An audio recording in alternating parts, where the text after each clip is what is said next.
प्यारे दर्शकों नमस्कार। आइए नजर डालते हैं हमारे प्यारे राज्य हरियाणा की तमाम बड़ी खबरों पर। वीडियो शुरू करने से पहले कमेंट बॉक्स में जय हिंद लिखकर हमें सपोर्ट करें। तो चलिए शुरू करते हैं। हरियाणा में 1,20,000 कच्चे कर्मचारियों के लिए खुशखबरी, जॉब सिक्योरिटी का पोर्टल तैयार। हरियाणा के 1,20,000 कच्चे कर्मचारियों को जल्द ही जॉब सिक्योरिटी मिल जाएगी। इसके लिए कर्मचारियों द्वारा आवेदन करने के लिए पोर्टल तैयार कर लिया गया है। इस पोर्टल का सरकार पहले ट्रायल कर लेगी, इसलिए पहले 2 विभागों में इसको शुरू किया जाएगा। जब इन दोनों विभागों में इसका ट्रायल सफल रहता है तो फिर सभी विभागों, बोर्ड और निगमों में पोर्टल को खोल दिया जाएगा।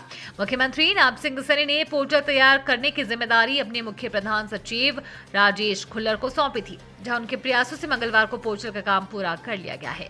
बताया गया कि अगले सप्ताह मुख्यमंत्री नायब सिंह सैनी पोर्टल का शुभारंभ करेंगे और उसके बाद सभी विभागों के अफसरों को पोर्टल के बारे में प्रशिक्षित किया जाएगा।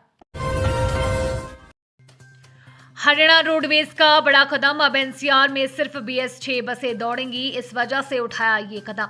हरियाणा राज्य परिवहन विभाग ने राष्ट्रीय राजधानी क्षेत्र में वायु प्रदूषण नियंत्रण की दिशा में ऐतिहासिक फैसला लिया है। प्रदेश के एनसीआर में शामिल सभी 14 जिलों में केवल BS6 मानक की बसों का ही संचालन किया जाएगा। प्रदूषण फैलाने वाले पुराने मॉडल की बसों को तत्काल प्रभाव से एनसीआर से हटा दिया गया है और उन्हें नॉन एनसीआर जिलों में भेजा गया है। विभाग जल्द ही इस प्रताप की आधिकारिक जानकारी वायु गुणवत्ता प्रबंधन आयोग और राज्य सरकार को पत्र के माध्यम से देगा।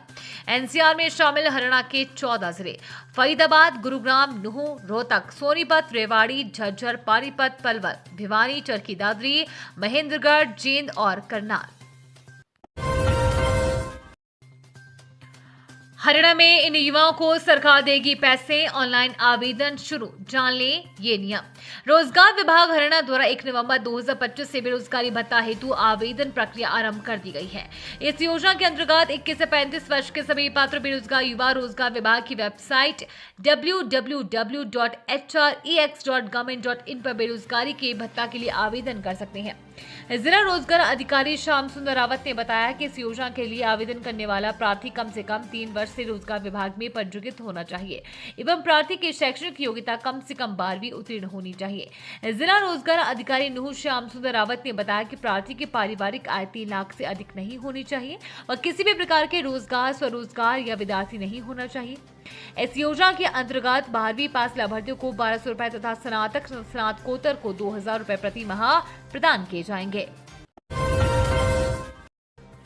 10वीं 12वीं के बच्चों के लिए जरूरी खबर, वार्षिक परीक्षाओं के लिए आज लाइव होंगे आवेदन पत्र।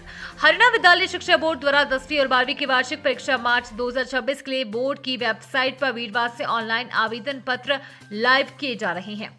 बोर्ड के अध्यक्ष डॉक्टर पवन कुमार ने बताया कि 25 नवंबर तक बिना विलंब शुल्क, 26 नवंबर से 2 दिसंबर तक 100 रुपए तक विलंब शुल्क सहित 3 से 9 दिसंबर तक 300 रुपए विलंब शुल्क सहित तथा 10 से 16 दिसंबर तक 1,000 रुपए विलंब शुल्क सहित ऑनलाइन आवेदन कर सकते हैं। अंतिम तिथि के बाद कोई आवेदन स्वीकार नहीं किया जाएगा। उन्होंने बताया कि परीक्षार्थी ऑनलाइन पंजीकरण के लिए शिक्षा बोर्ड की वेबसाइट पर दिए गए लिंक पर लॉगिन करें। ऑनलाइन पंजीकरण के लिए दिशा निर्देश विद्यालय की लॉगिन ID पर उपलब्ध है। सभी विद्यालय के मुखिया बोर्ड वेबसाइट व संबंधित विद्यालयों की लॉगिन ID पर दिए गए दिशा निर्देशों को पढ़ने के बाद ही समय रहते परीक्षार्थियों के ऑनलाइन पंजीकरण करना सुनिश्चित करें। हरियाणा में बाढ़ पीड़ित किसानों को बड़ी राहत, ट्यूबवेल बिजली बिल इतने महीने के लिए स्थगित।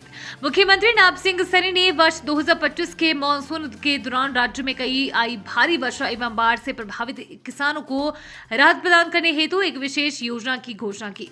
राज्य के सभी कृषि ट्यूबवेल उपभोक्ताओं के लिए जुलाई 2025 से दिसंबर 2025 की अवधि के बिजली बिलों का भुगतान 6 माह के लिए स्थगित कर दिया गया है। और जब विभाग के प्रवक्ता ने बताया कि जुलाई 2025 में जारी बिजली बिल जनवरी 2026 में देय होंगे। इसी प्रकार अगस्त 2025 के बिजली बिल फरवरी 2026 में और दिसंबर 2025 के बिल जून 2026 में देय होंगे। इस निर्णय से लगभग राज्य के 7,10,000 कृषि उपभोक्ता लाभान्वित होंगे।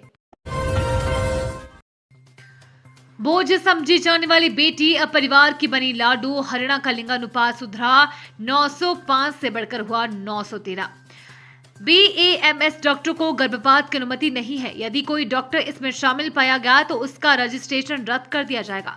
अगर रजिस्ट्रेशन रद्द होने के बाद भी वे ऐसे मामले में दोषी पाए जाते हैं तो उनके खिलाफ FIR दर्ज करवाई जाएगी।